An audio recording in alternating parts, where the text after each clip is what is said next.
The Paycheck Protection Program was designed to help small businesses keep workers on the payroll during the pandemic. With lawmakers considering another round of loans, CBS 17 digital reporter Jody McCrary digging deeper and finds the biggest businesses were often first in line, while the smaller ones were stuck waiting. I think it was simply a matter of the way this was set up, that the big businesses were served first.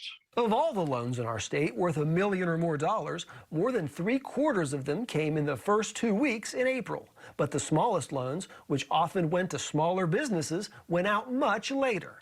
Half the loans under $50,000 weren't approved until the last 2 weeks, in July and August.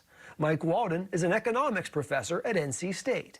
He says the big firms went first because they already had connections with the banks processing those loans. It helped if you were a business, if you had a relationship with a bank, particularly a large bank, and bigger businesses were more likely to have that relationship rather than a small business. Those banks collect fees on a sliding scale between 1% and 5% of the loan amount, up to $100,000 for the maximum loan.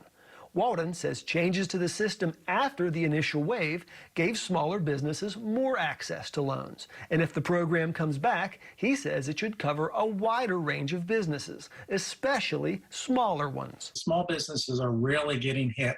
And online at CBS17.com, I bring you the story of a small tour bus company in Fayetteville that waited 4 months for its loan, and it wound up being a fraction of what they asked for. For CBS 17 News, I'm Jody McCrary.